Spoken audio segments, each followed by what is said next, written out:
Hey, Nathan, we've got a really special show for you guys this week. That's right, baby. We got something special because things are going away, and you love it when bad news comes your way. Yes, we're calling this Get Them Before They're Gone. We've got the top 10 cars that are going away, that we're saying adieu to, that are heading off into the sunset forever. Yes, and in addition, we're going to add a car to that list that we think should go away. Yes, that's right, car that isn't going away, but that probably... We maybe should. And we haven't talked to each other, so, we both decided that it should be the EcoSport, but that's already gone. It's already gone, yeah, sorry. So it'll have to be something else. So before we get to that list, you were traveling and I was traveling as well. So we're going to talk about some Buicks, we're going to talk about some Wranglers. Mm-hmm. But before we do that, can I give you a rant? Please. All right, so I'll do my rant first. So, as you know, I went to drove the new Wrangler in Sandy Hollow Park outside of St. George, and I was corrected when I put the video up. I said it was Sand Hollow, but it's Sandy Hollow. I brought the 392 back. Actually, Cole brought the 392 back, the 2024 model, which has some... I wish they were major, but let's face it, they're minor changes. We'll talk about all that. Okay. But anyway, Cole, who's our videographer, flew out there with me, and then he drove the 392 back so we could do some fun things with it, which we'll be doing in upcoming videos. Mm-hmm. But because of that, I had to go take him to the parking lot at the airport where he left his car. So I pull up there, and I'm like, Cole, can you walk into the lot? Because I wasn't sure if I can get in and out, and he's like... well, I parked my car at X, and X was all the way. This is a Pikes Peak lot, right? Yeah, $8 clear, a day lot. Yeah. So I'm like, screw it, I'll just drive you in. So I take a ticket and drop off Cole, put the ticket back in the machine, and the machine does not spit the ticket out, but what it does is it just sits there with nothing. Just sits there, doesn't do anything, right? So I had done this before, and in the past, they gave you a 10-minute grace period to do things like drop people off, or, whatever. Let's say you went in there and the lot is full, and you found out that there was no parking space. Then you could just leave, yeah. Yeah, so I'm like frustrated. I've been there at this point like 4 minutes, 5 minutes. So I push the button, the attendant calls, and I say, hey, I just came in to drop off a friend to pick up his car. The machine's not giving me any feedback. And he's like, oh, we changed our policy, so now you have to pay us $8. Oh, for crying out loud. They charged me $8, get this, to not park, Nathan. To not park. Like I said, what if you have to go in there and the parking lot is full? They're still going to charge you $8. So they got rid of the grace period at the beginning of the year. Right. And now, if you pull into a parking lot at DIA, Denver International Airport, they will charge you whatever that fee is, and in this case, using the outdoor lot, so it was $8. And I thought that was the height of greed and stupidity. I would agree. They should at least have a sign out there. No sign. Yeah, no they sign. should have had a sign. And then, if they change the policy, then you should put up a sign. I mean, it's at so least. I felt as a public service to other people, so they don't get caught in this greed and stupidity trap, right? I did a little TikTok to just basically let people know, and a short on YouTube, let people know that if you're going to go in there and you're not going to park, you're still going to pay to park. And I'm assuming, Nathan, that if you went on the indoor parking lot, which I think now is like $35 or more dollars per day. Yeah, you would get charged the full amount, even if it was full. I'm assuming that's what's going to happen if they got rid of the grace period. Mm-hmm. So I put up this video, and then like 20% of the comments. This was also like mind-boggling because 20% of the comments were like, "Oh, they've done that for safety reasons, to help curtail theft." So the thinking is that the reason they did that is that nobody would drive in there because they would be put off by having to pay $8. So can you imagine the crime ring, right? Here's a crime ring. We're sitting at the crime ring, and we're like, okay, boys, we're going to go steal some cats. Now, we've got the spreadsheet here, but we're going to have to take $8 off of the... Wait a minute, you didn't budget that $8 in before. Well, we're not, no. There's And then one of the smart criminals, right, says, but don't they take a picture of your license plate when you drive in there? Seriously. And like that's going to deter criminals. And they've got roaming security and stuff like that. And then the other guy's like, I'm like, and isn't there like a $2 breakaway gate? Like a criminal's going to care about $8. Come on, guys. Come on. Really think it through. Yes. Come on. Ridiculous. Security, yeah, they did it for security reasons. Sure, they did. All those would-be criminals are going to be put off by paying $8 and having their license plate picture taken when they pull into the lot. Utterly ridiculous, but thank you for playing. Yeah, that's...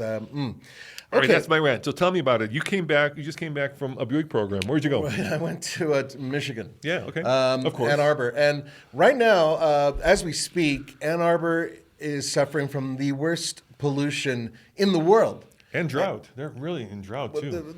But the pollution is the part because it's the fires coming in from Canada. Canadian wildfires, yeah. And it was so harsh that both, I always have eye issues, but our camera dude, who's also our producer, Zach, I mean, both of us are wheezing and coughing and having a really tough time with it. And nothing's better, Roman, than being in Detroit and having to go from one of their massive terminals to another massive terminal. Because that's great walking, which is fun to do when you can barely breathe. So that part was awesome. Anyway, but I went out there to drive not one, but two different Buicks. And so the Invista is their new Buick entry-level vehicle. And then, of course, the updated Encore. Now, I read or saw somewhere that last week Chicago had the worst air quality in the world. Yeah, that's the same fire. In the world. Yeah, same stuff, yeah. It's the same exact stuff. So how we able to film? Yeah, actually, here's the irony. It actually benefits us when there's smoke or haze because there's no heavy shadows. So we don't have to angle the car a particular direction. We can just hop out and shoot it from wherever. So that's great. And also... Puts that restaurant sheen on the video. It does. It definitely dims everything down. And they even gave us a black car at one point because some person from the driver or whatever snagged the good-looking car and didn't do any video with it. I love when the manufacturers are so video savvy that they give us black cars. Actually, they were well aware of the fact that they made a mistake. That's good. They're like, sorry, this is the only, supply and demand. We just don't have any. This is all we had. And in our case, there were other ones. There was a red one. There was a blue one. We just couldn't get to them because people who weren't shooting video wanted to grab those. So remember last week we talked and you had mentioned that there was a certain journalist that was kind of saying that we were on the take. Right. Well, they didn't say us particularly, but they said others. So this is another bit of stupidity that I have to point out. I love when we go on a program, and I'm talking to not our print friends, but some of the print people out there, and we actually have to shoot the video because that's what we do. That's it's like that's our job, right? Yeah, we don't use B-roll from the manufacturers. And even if we did, we still need to do stand-ups. Exactly. Right?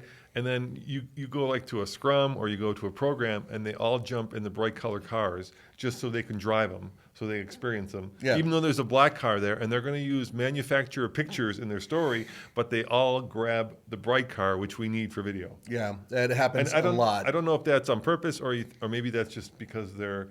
but they're learning because now they're being forced to do video, and they're figuring out that a black car is like like taking a picture of a black hole, right? There's a car, and it's like what was that saying? Like a bat in a cave. Yeah. But the other part of that is that the lines and this is what the manufacturers, they want you to see all the lines. They want you to see the sculpting of the vehicle and everything else, right? So if it's a black vehicle and we're shooting video, unless we have the time to really get into the nooks and crannies, you're not going to notice it, and thus the vehicle itself isn't as interesting visually. Yeah, and so black cars do two things. They hide the lines. Yes. And some people like that. That's why they like triple black, right? They want to be stealthy. But if you want to show the car to an audience, it's a really bad color. And then they also reflect. So it's hard to shoot it because basically it's a black mirror that shows off the videographer instead of the car. Correctamundo. And then if you take all of that into account and then throw in the fact that you have a very dim environment that's obscured by smoke, it does make the car look even darker. So two cars. I think one's still under embargo. Let's tell which one is not under embargo. The Encore, the 2024 Buick Encore GX. 2022. Sorry. Hey guys, I got a surprise for you. Yeah, they're bringing back 22. Actually, the 24, there have been some changes, mainly in the instrumentation. They have an 8-inch screen in front of the driver, an 11-inch screen, and it's all part of like one pano. It looks interesting. I think it's an upgrade they need. They got rid of the old Encore, so the little baby Encore is now gone. The GX is the smallest all-wheel drive crossover you can get at Buick. And Buick no longer builds cars. They only build crossovers. And This one has the 1.3 liter turbocharged 3-cylinder engine. So, yeah, we drove it. We have a video out on it. It's all TFL.com. How's the power? Not bad. Really? Not bad at all, actually. I know a lot of you guys are like, 3 cylinders are really buzzy. No, it's not too bad. They actually isolate it well. Most of the smaller Buicks are Korean built and Korean designed in many cases. A lot of the underpinnings are shared with Chevrolet as well. I was wondering about that. I thought there was going to be a Korean. As a matter of fact, the other vehicle I drove is what I like to call a Chevy Trax in a tuxedo. Trax, or is it the... What's the? Yeah, it is the Trax, isn't it? Yeah, the Trax. The Trax with the tiny little. Yeah, Trax. Yeah. So the Chevy Trax in a tuxedo. So that vehicle is the Buick Invista. I cannot speak today. Invista. Thank you, Buick Invista. And the Buick Invista They all start with E's, don't they? Yeah. Encore, Invista. Now, even though it looks like a crossover, but it's got a fastback design to it, and I can't talk about driving impressions by the time you hear this. It'll be a few more days before driving impressions come out. And there'll be a specific video on it. But anyway, the car itself, 1.2 liter 3-cylinder engine, exactly the same as the Trax. So same horsepower, essentially same output. Smaller engine. The one's one. They're both 1.2, 3-cylinder? No. The one that's in the Buick, well, the Encore that I drove had the 1.3, but you can get the 1.2. Oh, so there's a 1.2 and a 1.3. Yeah, yeah. Well, that's crazy. There's not a lot of displacement there, is there? No. So the 1.2 is still turbocharged, still 3-cylinder, but only hooked up to the front wheels through a 6-speed automatic transmission. And the vehicle itself, it's size-wise about the same as the Trax, which has been enlarged from its previous Trax. But there's no all-wheel drive option, and there's only 3 trims, but they now have the Avenir trim, the very top of the line. And the Avenir trim now goes throughout almost everything Buick builds. Buick seems to be hell-bent on creating car names that we can't spell. Oh, my God, yes. I know. It's like they're kind of like pseudo-French sounding. You know what I mean? Well, I think Avenir actually means something in French. Does it? Yeah. Yeah. Oh, the baguette on the Avenir. Yeah, it's a fine roasted coffee. Is it Avenir? No. Okay, I don't know. What is Avenir? Do you know what Avenir means? Let us know in the comments below. It's something a shape is. Mon ami, yeah, you will pick up the Avenir. Sorry. Anyway, and go get a baguette. But it looks good in cursive, which is what they put on it. Tommy says croissant. Well, of course he does. He was just in France. So the car itself, I once again can't talk about it, but the interior is actually somewhat similar to the Encore, but it has a lot of components that came from the Trax as well. So you can use your imagination there. And yeah, we had a chance to really drive it and get into it, and the driving impressions are coming soon, but there's an important part to this car. What is that? Starting price is $23,400. Wow, that is super, super cheap. That is top 5 cheapest cars in America. Yes, and in addition, you get a lot of kit for the money. I'm allowed to say that. And the very top of the line car, the Avenir, goes for under $30,000. So even with the base model, which I kind of thought the base model was really the deal in many ways, and you'll see why later, that vehicle, $23,400. And that comes with a bunch of goodies. When is the embargo? When does it lift? The embargo next week. Okay. Yeah. Or this week if you're listening to it. Yeah, within a week. Yeah. And time traveling again. The vehicle itself is actually going into dealerships any day. the minute they can build them, they'll put them in there. Of course, supply and demand, they're having supply issues and whatnot. But yeah, I do recommend watching the video. But I got to say something about the Encore. Yeah, let's hear it. The Encore is a great little vehicle. I think Buick is building some really unheralded cars right now. Yes. And you know how many Buicks were sold in China last year? How many? Over 800,000. Wow. That's huge. So is it safe to assume that Buick is building cars for China and we're getting those? No. That's the thing. Well, that's the misconception, though. Right. I saw it in comments below with the last video I posted. The cars that we're getting actually are Korean built, not Chinese built. No, I don't mean built in China. But also, built for Chinese. No, because the Chinese still love sedans, and they build special sedans for the Chinese that they extend the rear section of the vehicle and the wheelbase. That's like Chinese built only for the Chinese market. For all of you friends in China, I understand that it's prestigious to ride in the back of the vehicle and be driven around. Yeah. But you're missing the fun, really. Well, it's like there are some things, that it may be more prestigious to not do, like drive your own car. But you know what it's like? It's like when there was slavery here, right? And Whoa, where are we going? no, don't worry, I'm not going anywhere where you think we're going. Okay. Right? And like the best parts of the pig were reserved for obviously, the people who owned the slaves, right? Whereas the slaves ate things like the ribs, right? And then those became much more delicious and sought after because they found out that, sometimes the stuff that is prestigious or thought to be prestigious isn't, and the stuff that isn't prestigious, like not driving in China, is. That's where I'm going with. Wow. Okay. Well, Did you know that like at the turn of the century, here's another one. Lobster was considered for the poor. Yes. They fed them to prisoners. Right, there were so many lobsters that were but like. They didn't get better with it. They didn't get the good butter. Following up, New York and Maine that they fed them to prisoners, and now, good God, lobster is. So I'm just saying, sometimes for our Chinese friends, what isn't prestigious is what's fun. Wow, you went a long way around for that one. Okay, but I will say this: I've actually tried to drive in Beijing before. Okay, it sucks. I would much rather be driven. It does suck to drive. It really sucks to drive in Beijing, at least on in any of the ring roads. Yeah. Yes, exactly. Yes, being stuck in traffic is no fun. But the Buick Encore. But if you take that, then it'd be more prestigious to have a whole helicopter. Just avoid it. Right. Yeah. There you go. Same things happens in LA, right? If you're in any big city, New York, if you've got a lot of money, all right, like Kobe. Kobe's a good example of that, right? He didn't drive; he took a helicopter. And look what had happened. I know, unfortunately. Yeah. Wow. Roman. Okay, let me quickly go back and talk about this car, real quick, super quick. Okay, back to cars. The Buick Encore GX is a fine driving little car that still has a very affordable price. I really like the interior. The comfort's decent. Backseat's a little tight for big guys, but altogether, really good car. There is a review. I did put it out there, and I am hoping to get it in Colorado because I want to test its all-wheel drive system.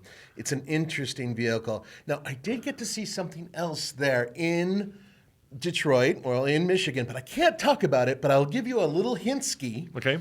It's an upcoming crossover. Yeah, that's it. That's all you got. Okay, and I suspect it's probably an upcoming Buick crossover. Nope. But no. Nope. Oh. No. Okay, well, I am wrong. Yes, not Buick. I am wrong. But it's something that I think some of you guys might be excited about because it's something that you guys have brought up before. Yes, I know I'm leaving it way out there, but I'm not allowed to say anything else because I had to sign an NDA. Okay, so let's move on because we have a bunch of vehicles to talk about. Let me talk about this video that we did, which is going to be interesting. So for us, it's going to be published. For you guys, it has been published. So let's say it has been published. It's a video where we took, and this goes back to your 1.2 or 1.3 liter, where we took the new Toyota Corolla GR, which is a 1.5 liter.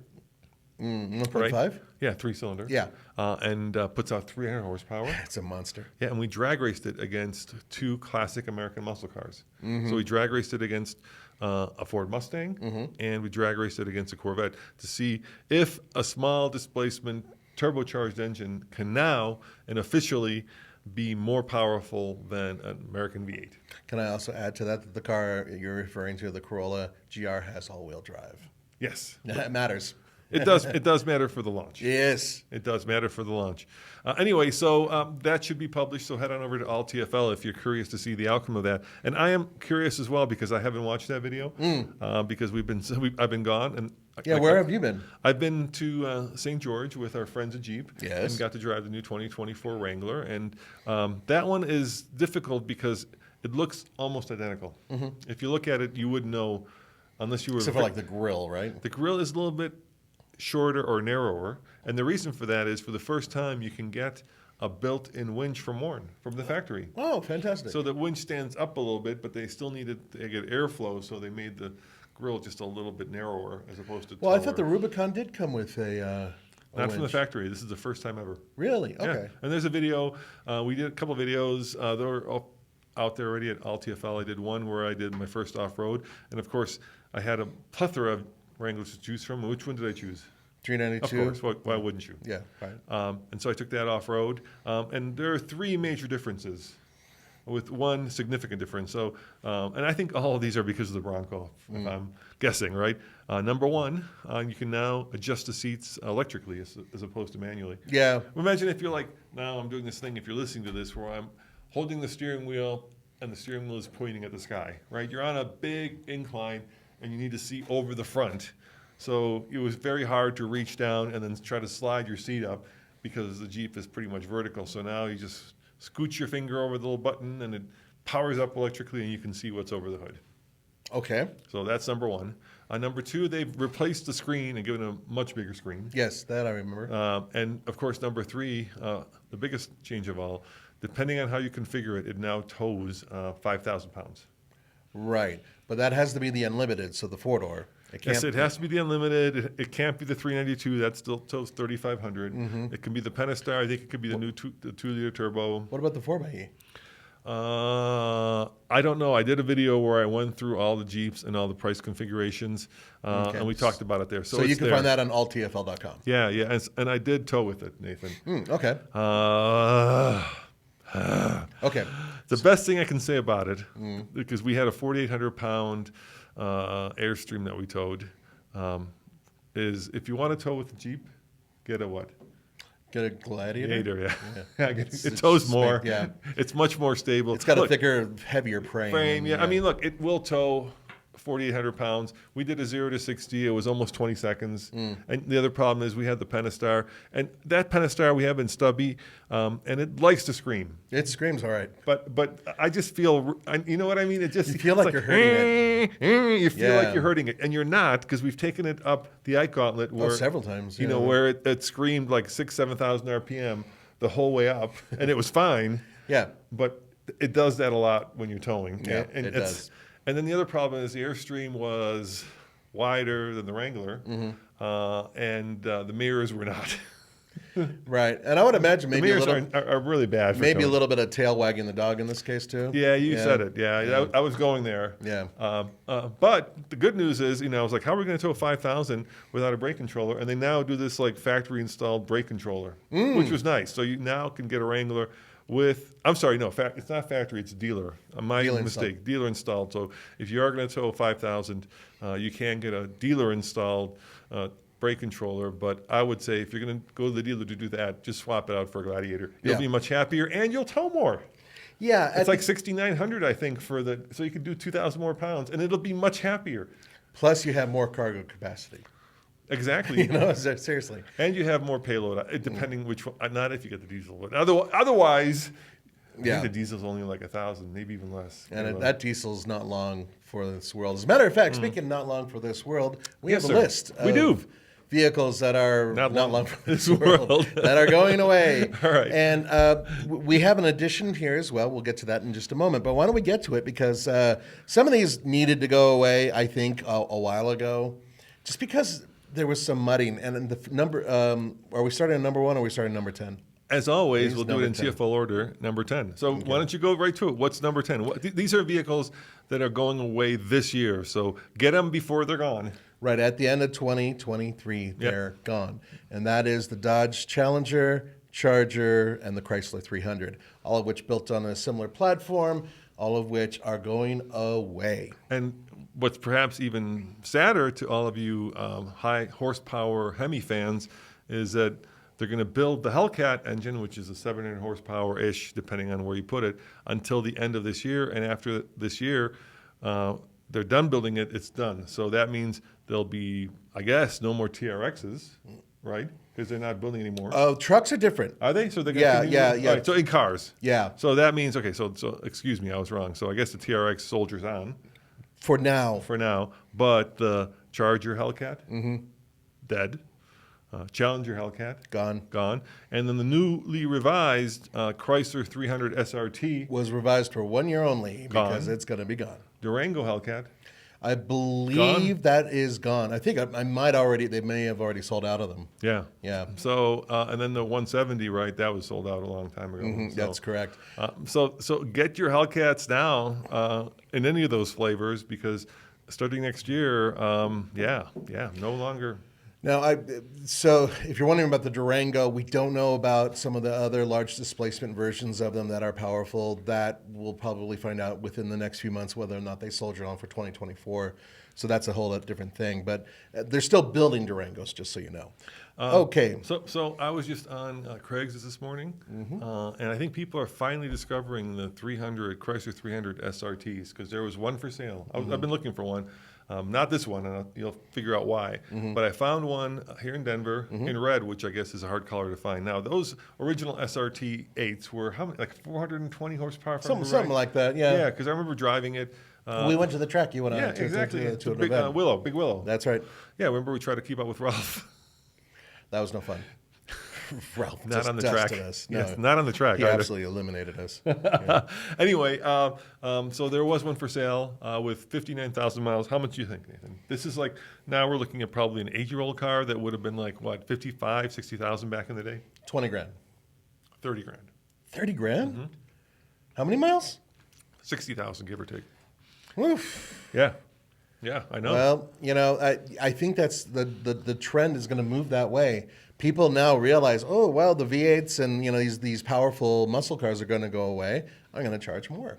Yeah. And it's going to be more and more prevalent as time goes on. So when that first came out, I thought to myself, because let's face it, the Chrysler 300, especially in the SRT 8 version, that's a gangster car, man. That is a player's car. Oh, full blown. Full blown. I mean, you're driving that thing, and it's just, there's something sinister about it, right? If you lower that thing, give it big old tires, it's just going to scream. This is one. Don't F with this dude, right? That car is. They just certainly sinister. look like they're angry and they want to ball up on you. That's for sure. And here's another suggestion I might have. Everybody wants the Hellcats, right? Yeah. But I suggest if you're going to get a Charger or a Challenger, get the one below it. Oh, you mean like the 392s? Exactly. Those things are monsters too. Get the 392s because in some ways, like a fine wine, Nathan, that pairs well with dinner, those engines are actually, I think, better in those cars than the Hellcat because the Hellcat engine is definitely overpowering the chassis. There's we've owned a Hellcat, right? And you can roast those tires if you have a manual in any gear. You can't launch the automatic because you'll spin the rear wheels. Even if you have the wide body, it's overpowering the chassis. Whereas the 392, like a fine wine, Nathan, pairs perfectly with that chassis because that's an old Mercedes-Benz chassis, never designed to have more than 300 horsepower, if that. Yeah. And so you stuff 700 in there, and it works, but yeah. I mean, granted, to be fair, they've updated that chassis several times. It's just the hard points they share now. But the other part of that, and I do agree, even the 5.7 on some of the RTs and whatnot, those were great because those cars suddenly were a little bit more tossable. And so if you wanted a little bit of maneuverability and you didn't want a massive lump in the front and you still wanted something that put out some really good horsepower, you'd get one of those. And you can get them with a manual, too. Do you remember when we went to the track on the launch of the Hellcats? When we first saw those Hellcats, this is in Portland. Do you remember? Oh, yes, I do. God, yeah, they got us all high on sugar. But basically, they're like, donuts. Here's a massive thing of donuts. Eat these and then drive our cars. Oh, Red Bulls, too. Take these Red Bulls. Yeah, and everybody was like, oh, my God. We were all for the Hellcats. But at the same time, we did have the 392, right? And those were like, you put your finger on it, they were much more tossable at the track. I mean, tossable. Not in the Miata sense. No, the 392s are more so than the Hellcats, but the 5.7s are even more so. Yeah. The 5.7s are even lighter, and they're a better balanced vehicle in my mind. And you can get them with the wide body package and all the other stuff, and suddenly you have a car that handles really well for a big car, and at the same time has lots of thrust. So if it were me, right, and now we're getting one of these last ones. I know historically the Hellcats are probably going to have more value 40 years from now, but they did build a lot of them, so they're not going to have that. They're going to have that classic depreciation curve, right, where they fall, and then finally in 20 or 30 years they come back up. They may not be that long. Okay, all right. It may be less time. Granted, but they're not like they're not like the 4 GT where it never went down, right? Yeah, I get you. Yeah. Right. But I think get a jailbreak 392, right? You know what I mean? One of the last of the model years, and I think you'll have the best car of the bunch. Remember the jailbreak? Remember that one? Yes, of course I do. That was really cool. All right, number 9. What's number 9? Okay, so number 9 is the Chevy Camaro. Speaking of muscle cars. SS, dude. Just Camaro in general. Across the board, I had such mixed feelings on this car because I love the way it looks. I still think it's one of the better looking amongst them. The powertrains were really, really good. From the 4-cylinder turbo, the V6 they had, all the way to the heavy-duty supercharged V8s, really good powertrains. The things handled beautifully, but I hated driving them from the inside. I couldn't see out of the car. It wasn't a comfortable car for at least me to drive, and apparently I'm not the only one. There's an awful lot of other people, including Paul, our main driver, who agree that car is not the easiest thing to drive. Yeah, first of all, visibility is an issue. It's terrible. Yeah, if you love driving with your arm on the windsill, you're going to be above your ear. Yeah, exactly. You better love having your arm like above your head. Yeah, especially if you're on the shorter side. Yeah, and more importantly, I always felt, and you got to admit this is true, right? I always felt like it played second fiddle to the Corvette. To the Corvette, of course it did. Yes, and so like with the Dodge Charger and Challengers, there was nothing above them. They were the top dogs. Yeah. But with the Camaro, you walk into the dealership and there was a halo car, the Corvette, and then, if you couldn't afford it, you bought a Camaro. But that was always the deal with the Camaro. I know, but that's always been the problem with it. Yeah. Well, the numbers have never been very good with that car, and they just fell off a cliff over the past few years. Some people out there say it's the styling, all the changes they did. They went from it looking really cool to almost looking like an Asian car in terms of its front end design, to reverting back to a little bit more of a more macho look. And whatever you may feel about the vehicle, I will say that it has street cred, it has street presence. It just doesn't have the feel, frankly, of the Mustang, which I think is an easier car to drive every day, honestly. So the Mustang, for all you Mustang fans, is the last one left standing. It really is, yeah. And they're, we're one of the first there, and then one of the last to leave. Yeah. We're about to go on a new drive of the new Mustang, and I can't wait for Tommy. He's going out there to drive it to get his driving impressions. I think it'll be really interesting. Mm-hmm. One of the cars we just bought, and you just saw for the first time, was we bought the S197, which is not the current generation, but the previous generation. Mm-hmm, that's correct. And the reason we bought it, quite frankly, Nathan, is because first, we've never owned a Mustang. So we try to spread the love around, right? Mm-hmm. We've owned a Hellcat, so now. And secondly, I was thinking to myself, new Mustangs are very expensive. Many of them are extremely expensive. Yes. Yeah. You're looking at on the low end, probably. And I'm talking. Okay, let me first of all, let me get rid of the 6-cylinder. I know it's been around. The 6-cylinder's gone.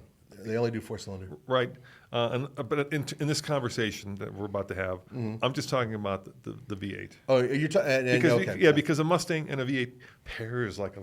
I got you. Yeah. You see, the two kind of go together, right? I agree. I've owned 2 Mustangs. I totally get it. Yeah, instead of even the EcoBoost, I know it puts out more horsepower. I know the 4-cylinder puts like 300. I know the 6-cylinder put out more, but the 8 is the one you want. Yeah. Anyway, so I wanted to get one so we could drag race it, but budget wise. I thought to myself, I could probably get 2 Mustangs, and I did. Yeah. For the price of one new one. Yes, you did. All right, so and we'll have some videos on the 2 Mustangs, but I spent a lot of time looking for an S197. So last year we bought the previous generation, right, which was the New Edge. So when Fox body New Edge and then S197, and the New Edge one was too small for me, quite frankly. I didn't fit in it. So the 197 came out in 2005, I believe, and it was built until 2014. And when it first came out, in the V8, you can get the 4.6. Yep. Right? And then in 2011, I believe, they updated the styling, and in 2012, they put in the Coyote. Yeah. So I had 3 things I wanted in the Mustang. I wanted the Coyote, because I'm like, if you're going to get one, get the 5-liter, because it's crazy. It went from basically 310 horsepower to 420 in one generation. So they upped it 100 horsepower in their 2012 to 2013 year. So why wouldn't you, right? The difference in the model years is going to be a couple grand, maybe. Why wouldn't you get the Coyote? Right. The 5-liter. So I wanted the 5-liter. I also wanted a coupe. I didn't want a convertible. It had to be a coupe, and I wanted a manual. So I got 2 of the 3 things. Manual. I got 2 of the 3 things. I spent 2 months looking for that vehicle, and the problem is those, especially the 2005 ones. And I actually went to look at 2. I went to look at 2 manual ones, one in Aspen and one in Craig. That's how far I drove on the weekends. Yes. To go look at these things, and the one in Craig was the one in Aspen was a 2005, and they wanted 8,500. Okay. Manual, but dude, it was pretty roach. Okay. And same thing with the one in Craig. And this is the problem. All those Mustangs at some point got into the hands of high school kids. Oh, and the first thing they did was slam it. Exactly, and then they would put a aftermarket air intake, and then they would rechip it, right? Yeah. So right, they were all pretty severely messed with. And you go on Facebook, and it's littered with all these really beautiful Mustangs that have now been personalized to the taste of an 18-year-old, which is not my taste. I'm not saying it's bad, but I really don't want like lime green lighting under the car. I'll say it's bad. It's bad.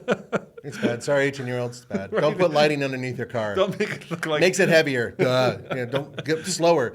Yeah. So what is the car that you bought then? So I found the senior spec. Okay. Belonged to like the 70-year-old dude, which when you think about it is the one you want. Okay. All right. So he customized it, but in ways that are easily outdone. You'll notice that the dash has fur on it. Oh my God. I know, but it comes off, Nathan, right? Okay, thank God. You know?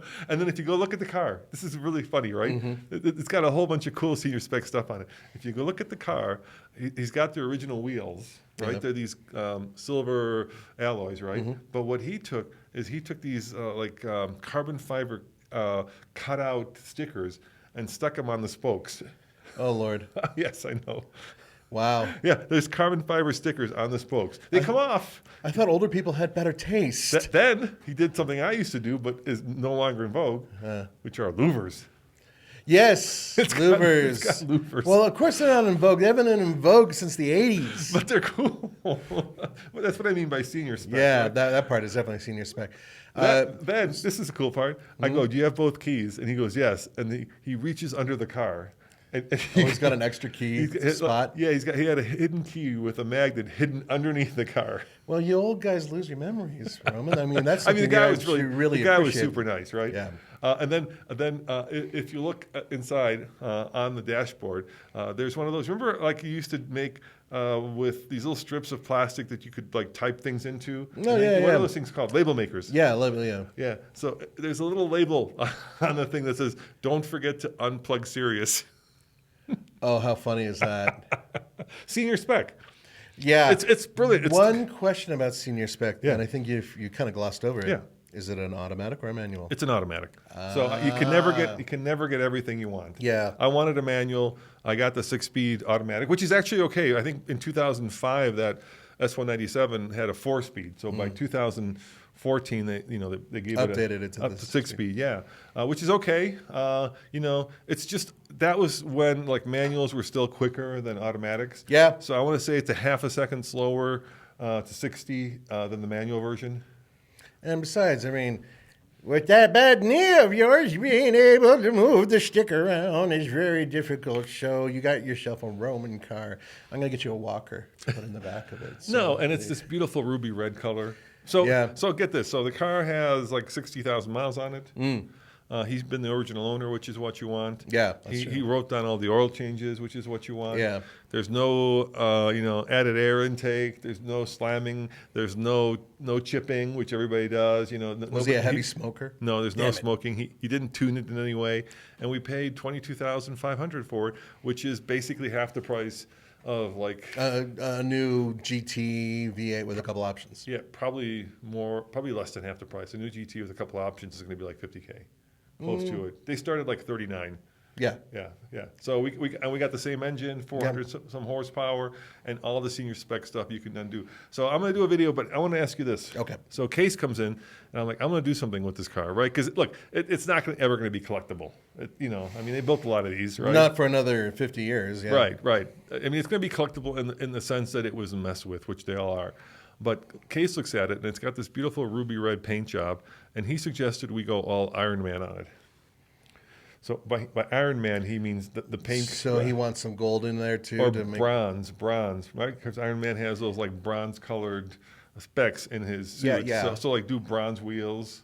The car also came with senior spec the stripe delete. So those cars had that big wide center stripe. So it doesn't have a stripe on it. So I thought it'd be cool to go maybe and put a big black center stripe on it. That would have been original, if it hadn't been deleted at the factory. So do a big black stripe down the middle, right, which a lot of them came with. Do gold wheels, and maybe drop it just a little bit, lower it a little bit, go a little fatter on the tire. Okay. What do you think? The tires, I agree with. Okay. The Ironman thing, if I may. Yeah, go for it. And if you don't like it, I'm No, not. no. Hear me out. So Hyundai had the Kona. They did have the Kona Ironman. Ironman. I remember. And that was the colors that they added to it. And then they also added some other stuff from Marvel. And so that's one issue I would have with trying to make it an Ironman-ish. However, I'm not going with Ironman. I'm just going Ironman colors. but in terms of being subtle, if you're subtle with it and no lipstick, then I think you're going to be, it'll be okay. I could just call it the Iron Stain. Let's you can't do Iron Man. You'll get sued, right? No, we'll get sued by just saying iron. I'm sure someone at Disney is thinking, I Iron think there's a Stain? way. Iron Stain? Stang. But it sounds like stain. The Iron Stain. Must iron? That doesn't work. Iron Stang. The Robert Downey Jr. Mustang. That we'll figure it out. But I do agree with the tires. I do agree that maybe having a little bit of a neat little bronze to it would be kind of cool. There's some really nice wheels out there. And perhaps adding the stripe would be kind of a cool thing.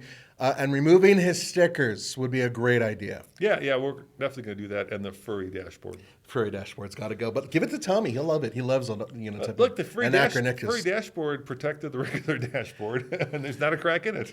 Okay, so now you know to keep an eye out for that. And there's another little treat to keep an eye out for. I think we should let them find out. Yeah, we'll let them find out. Let's go to number 8. Number 8. Okay, we're back to the list. And that is the Chevy Bolt and the Chevy Bolt EUV. Get both. They are going away, and it's a funny and sad tragedy at the same exact time. Why? Because they suddenly have become very popular again. They for a while there, they had a hard time giving them away. Now they're becoming popular because people are realizing, hey, this is a hell of a discount. We own one, and we've had amazing mileage and good reliability out of this thing. Have we had any problems with it? Nope. And we've driven it hard, too. Here's the funny thing. I was just someplace, and somebody asked me what the best car I've driven this year. Mm-hmm. And I thought to myself, the best car, and maybe the most surprising car, is the Chevy Bolt. Because the expectations were very low, right? Mm-hmm. It had, a do not sell on it because the batteries had to be replaced and could potentially catch fire. But that's been taken care of. That's been taken care of. And then when I went on the first program, and when I actually saw it, when Mary Barra unveiled it in Detroit, I thought it was a joke because it looked like this little cheap economy car. Yeah. And now that we own one, and I've been driving it a lot, I just think it's wonderful, Nathan. It gets 250 miles of range. And it really gets 250 miles. It really gets 250 miles of range. It's the right height. So, my old man. You can easily get in there without having to fall into the floor. I don't do that, right, when I get out of it. Oh, you get out of it. Oh, I got to get back in it. Yeah. It has room for 4 people. Yeah, it really does. It has room for Blaze if I want to throw him in there. I could take it to the airport. Like we had that Mini SE, the electric Mini, and I could barely get it to the airport and back on a nice day. In the winter, forget about it. Mm-hmm. This I can no matter what, go to the airport, my airport car, drop it off to charge or not charge, you get back, still have half a charge. My wife likes driving it. It's got Apple CarPlay, which GM says is getting rid of. I know. There's so many things that GM says. It has it and Android Auto. Mm-hmm. And that the new infotainment GM has, I think it's Google based, is actually really good. It works fine. It's very easy to use. Very easy to use, yeah. And I'll say that the EUV version of that has even more room. You can actually put 5 human beings in there and have a little bit of cargo space. Yeah. But the 4 is in the little guy, but the EUV is bigger and it can hold 5. Yeah, and actually, we've got the 1LT, and it actually comes with a lot of the safety features. So it's got blind spot monitoring, emergency braking, stuff that you'd want. Air conditioning works great in the summer. It's quick, dude. It's quick. Yeah, it moves. It gets up in hauls. And best of all, it qualifies for the $7,500 federal tax credit and the state credit, and now the $5,000 state credit. So we effectively bought it for $18,000. Well, yeah, it depends if you're in a certain tax bracket. There's a bunch of other things. Yeah, it's like tax back 150 maximum, individual 300. But the point about this car is that it was the least expensive vehicle out there. It competed directly against the Nissan Leaf and the Hyundai Kona EV. And actually, the upstyling update makes it look pretty cool. Yeah, it's got that little squinty eyes on top, round headlights on the bottom, or roundish. It's got one chink in its armor. You know that, right? It only charges at 50 kilowatts. That is probably the biggest issue, which means that if you're trying to go long distance, it's going to take a lot longer than it would in almost any other competing car. Figure an hour to recharge. Yeah, that's the bummer. It's a slow charger. And you're going to piss off everybody else. So what? Let them deal with it. Yeah. It's better than icing, going over there with a gas car and just leaving it when there. Andre and I were coming back with the Lightning from Detroit, there was a guy road tripping a Bolt, and he was plugged in. And I was like, dude, much praise to you to go on a road trip. And he was going on a long road trip. Mm-hmm. He was going like 2,000 miles because basically you drive for 2 hours, then you charge for an hour. Yeah, actually, I met somebody who was going from San Francisco to Detroit. Yeah, and he said his wife loved it. She loves going for walks. She had a dog. They take the dog for a walk. And I thought, okay, if that's your jam, you find the benefit in anything. And but the other thing is that yes, they're getting rid of it, but they will be replacing it in the near future with supposedly a inexpensive entry-level vehicle that's a lot larger that will have better range and faster charging. But it'll also be more expensive. I think they're going to bring it back. I've heard Mary Bauer has suggested. I think they got an unexpected hit on their hands. She said two things. One, they might bring it back, but two, they can't build a profitable EV under $40,000, which the Bolt is. Yeah, but so they're losing money on it, I think. But there are other companies that are doing that and are able to build a profitable vehicle under 40 grand. Like Tesla. Yes, even Volkswagen to a lesser degree. Yeah, Tesla is, I think the base Model 3 is just at 40, and I'm sure the new one, the Highland version, I'm sure they'll have even a cheaper one. The point is that it's a real shame that they're getting rid of such a good and expensive vehicle. I think at the absolute wrong time. I think General Motors has screwed up on this one, and I think you agree with me. I agree. But let's go on to another one that, although is sad to see go, it's about time. Number 7 on the list is the Audi R8. Yeah, so remember when we drove them? God, I fell in love with that car. Well, that was one of the first exotic cars we got at TFL. And we got both. We got the V10 and the V8. Yeah, the V8 had a manual transmission. Manual, which was the best manual we've ever driven. We've said that before. And ever since then, I've been looking around in Craigslist and Auto Trader and Auto Tempest and everywhere else to try to basically find one of those cars. Mm-hmm. And they're becoming, dare I say, affordable. The earlier ones are like now... The 10-year-old ones are maybe 60 to 80,000, depending on how many miles they have. That's tempting right there. If I were a single man and didn't have to worry about my wife beating the tar out of me for buying one. The issue I have with those is that the interiors are looking very dated. That wouldn't bother me, personally speaking. And they're also very tight, Nathan. They are tight, but I fit fine in it. And that's the thing is that they had to be able to take a large, member of the Deutschland and put them in there. Remember we were both in there. We were two peas in a pod. Yeah, we were a little tight. Our shoulders were rubbing a little bit, but they weren't too bad. It wasn't like being in a Miata. Well, I mean, the cool thing about them was they were both exotic and practical, right? Because they were all-wheel drive. All-wheel drive and easy to drive every day. And it wasn't like you were jumping into a Ferrari or something like that. And I just thought they were spectacular. But at the same time, they really haven't changed much over the years. And even though they did have one major, refresh, I just never felt that the vehicle went through an actual evolutionary change. And well, I mean, the first ones had that cool blade right on the side, and I think that I love that blade. Yeah, they kind of went away from that, and so you do get that if you get the first generation. But like any semi-exotic car, it ain't gonna be cheap if it breaks. Andre would know that with the Volga.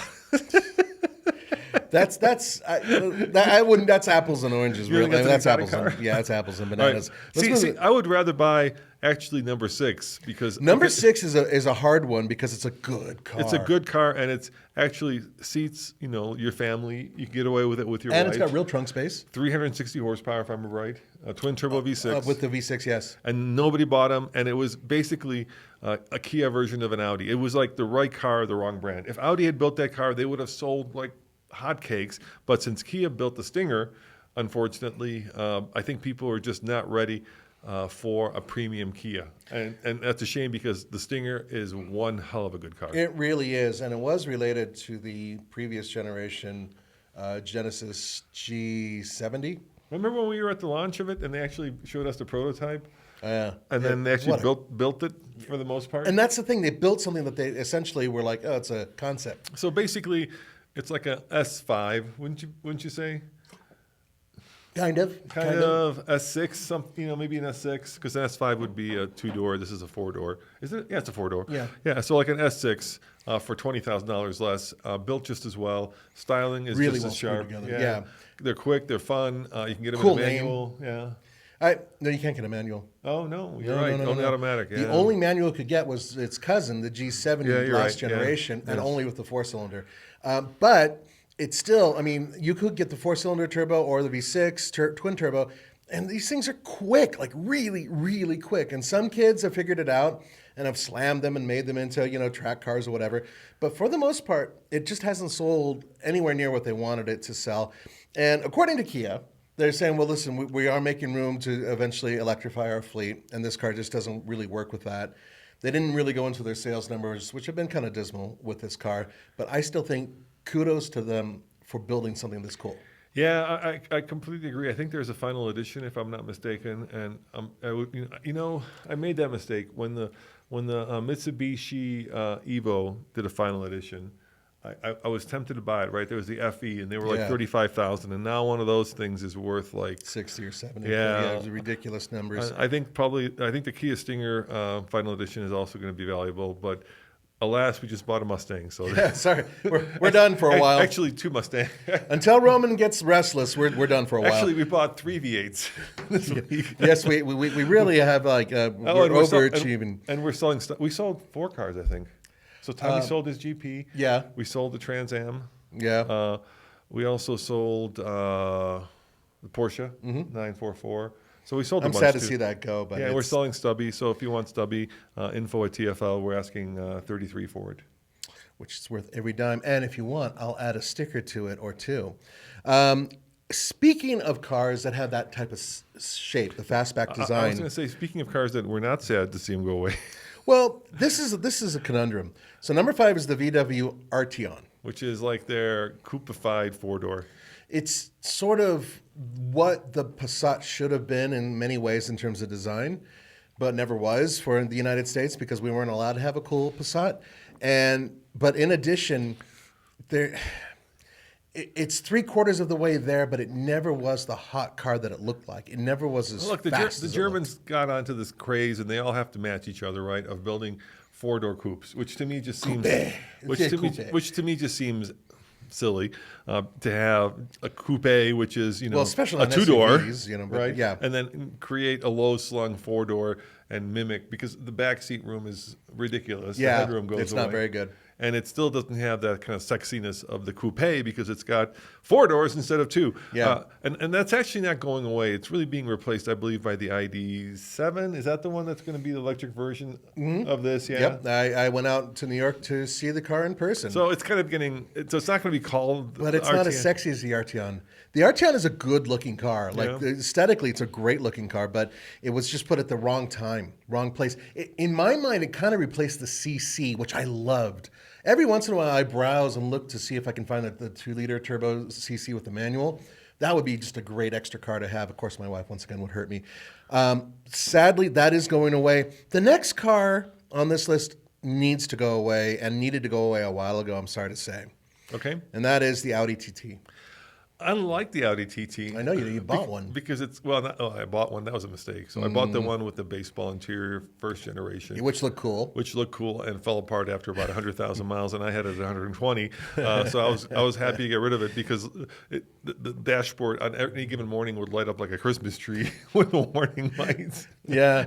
And the problem was it was built basically on the Golf R or GTI platform, and it didn't perform or drive like either of those two. It balanced, everything about it was a little off. It had a lot of cool stainless steel. Yeah. Like around the gas tank, right? It had those little dimples everywhere. It was a cool design thing, but it wasn't in terms of driving dynamic. Later on, like the current one, they got much better. They got way better. The newest TT, now that's going away. Yep. The RS version of it was just incredible. Yes. Incredible. Yes. But I love that car. Too late. It's just too late. Yeah. Well, plus they put the 5-cylinder into it, which was great. I remember there was one that was kind of a what are those called? Orange-sickle color at the dealership that I kept driving by. I like to call them verboten personally. Verboten, because you don't buy orange. They were They were orange, and it had kind of a white lip on it. If I had the money, I would have bought it in a heartbeat. But alas, I'll put it on my find it sometime used list. Let's go to number 3, the Nissan Maxima. Now, this is actually big news for a lot of you guys. The Nissan Maxima, there were rumors for years and years that they were going to do all these different things with the Nissan Maxima. Everything from all-wheel drive, putting the manual transmission back in it, or possibly turning it into an EV, because Maxima has a lot of gravitas, the name. Nope, they're going to get rid of it. Maybe it'll come back, but at least for now, they're getting rid of it. Why? Well, it's a funny thing. The Nissan Maxima, I have a lot of opinions about the Maxima, so I'm going to go a little minor rant here. Go for it. This is. We should do like a little Nathan's rant. Nathan's time for a rant. Yes, exactly. Well, because there was so much potential here. First of all, I thought the design looked good. When it came out, I thought, ooh, they had the floating roof design. It kind of had a little bit of a Batmobile feel to it. It was really cool. Dude, I love the Maxima. Yeah. But then you sat in it, especially in the back seat, and you're thinking, it's a little tight in here. Not only that, it actually has less leg room than the Altima. It didn't make any sense to me. How can this happen? Okay, well, I guess that's okay. I guess Altima is bigger than Maxima. Ultimate is better than Maxima. I know. I know, it's crazy. Well, they gave it a 300 horsepower V6 engine. Great engine, yeah. That's awesome, with a continuously variable transmission. So it was relatively quick, but once again, the Altima, they had an Altima a couple years back that had a turbo, and then they brought it back. Well, the Altima smacks the Maxima. The only reason to have a Maxima is if you want a car that has a presence and a really wide body. Okay, maybe that would be the reason. But this car, it just was so close, and they never quite hit the mark. And the original Maximas, especially going back to the late 80s, early 90s, when things started really happening with it and became a really cool car, they just never got that magic pack. Full-size sedan, right? Yeah, but they call it a four-door sports car. Right, so it was competing with like the Chrysler 300. That's a problem. You're right. That's a problem. You could get that thing in the SRT8, right? Oh, yeah. Yeah. You could compete with the Charger, the Challenger. Yeah, it just wasn't going to win. No. It wasn't going to win that battle. It actually, in many of our competitors, had competed using that car against many others. And with the exception of people who actually bought them and said they were the best car in the world, they weren't. They really weren't. And I'm so frustrated because I love the design of that car. Was this before influencers came around? It was around the time they started coming around. Okay, it makes sense. Yes. And honestly, it's just such a missed opportunity. I hope they bring it back. I hope they bring back cool styling and the whole real four-door sports car moniker that it deserved. But right now it doesn't have it. Now, another vehicle that's... Hold on. Oh, that was Nathan's rant. Sorry. Come back next week when Roman and Nathan will rant once again. Sponsored by We Buy... No, I will. Sponsored by... Toyota. Okay. A lot of Camry fans are like, yeah, that was a good one. It's actually... That's pretty funny, Nathan. Thank you. I'm here to make you laugh. So number 2 on our list is the Mercedes-Benz C and E class, the coupes, the convertibles, and the CLE, all going away. You know, I mean, those were never like. Once again, they were like niche vehicles. You know, The only one I'm kind of bummed out is the convertible. I think I hate seeing convertibles go away because there are so few, especially so few 4-seater convertibles. Right, they're like definitely going the way of the Dodo. And so that's the only one that I'm really like ashamed to see go. But like I don't care about the coupe once again. You know, same problem as the Maxima in some ways. But the convertible does make me sad. Yeah, it does. And this means that Mercedes is boiling down their sedans a little bit. And they should. I mean, them and BMW, and to a smaller extent Audi, just have way too many cars in way too many segments. Yeah. Right? Bear in mind that, Europeans will be getting vehicles we won't be getting, and so there will be replacements for these, but we just don't know exactly what they're going to be, not quite yet. However, they are electrifying an awful lot of their vehicles. In fact, we're going to be driving some electrified cars very soon at TFL, so stay tuned for that. So I was going to say, sponsored by Preparation H, God. But I never got to go there. No, and I'm glad you didn't. Okay, well now I did. Sorry. That's horrible. Cringy. Watch out, Roman. Cringy. God, okay, keep Roman. Going. What's number 1? Number 1, the Ford Edge. That's the one on this list that I think should have been gone a long time ago. Yes. Why? I'm surprised. Surprised it's still there. But there's one simple reason. They have the Escape. I don't understand why the Edge existed while they had the Escape. Now, some of you are going to say, well, it's a little bit bigger. Another e-car?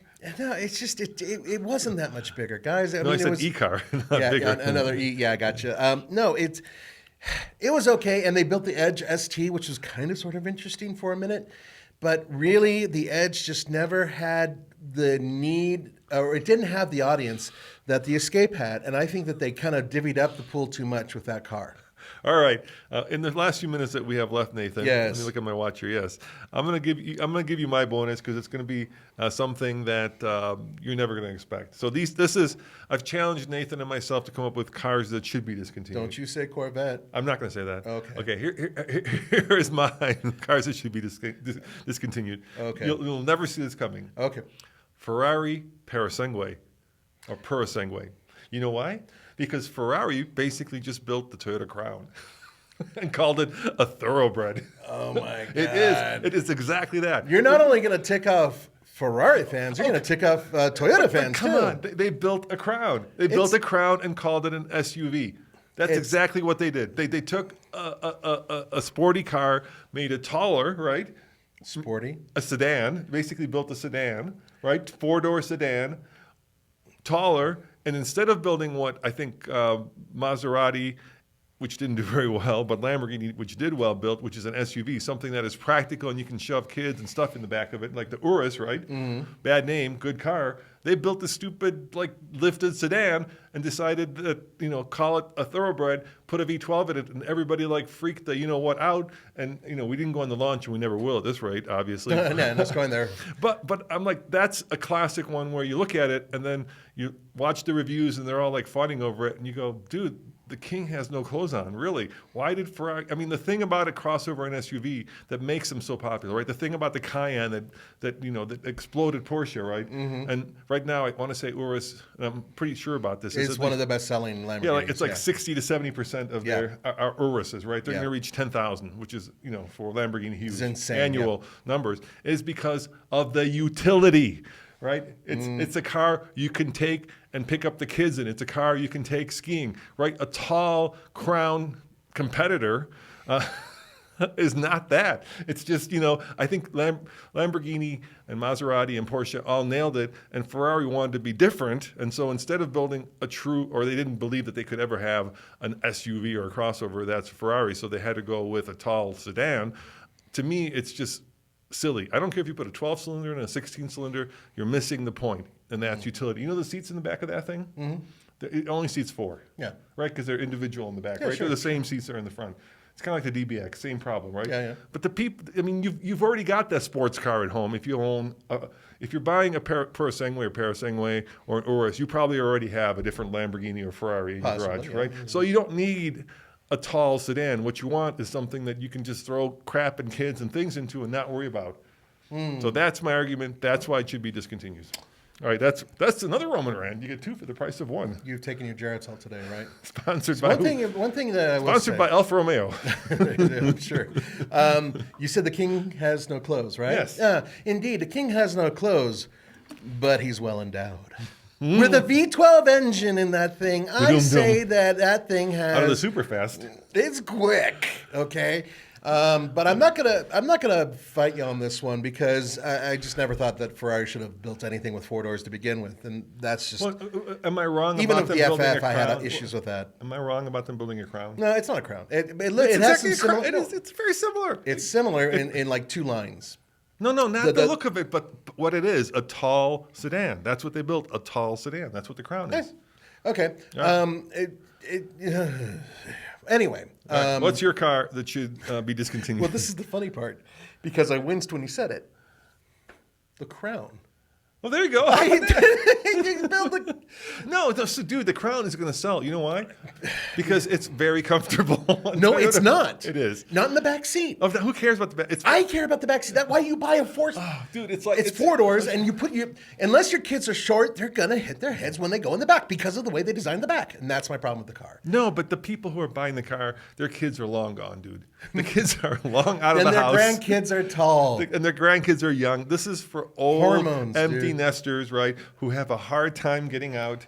And they want a sedan, and they have a hard time with the traditional sedan because the seat's too low. So now it's at that very comfortable 50 plus, and I'm talking years, not inches height. Can we say 60 plus now? All right, Can we please sorry. go there now? Right. Damn it. All right, we're both not there yet. So okay, I'll say 60 plus. So 60 plus, where you make that like oof sound when you get in and out. And this car is, it's like the what was the old full size sedan the Toyota built? I can't think of it. Oh, the Avalon? Yeah, it's like an Avalon on steroids. Avalon was better.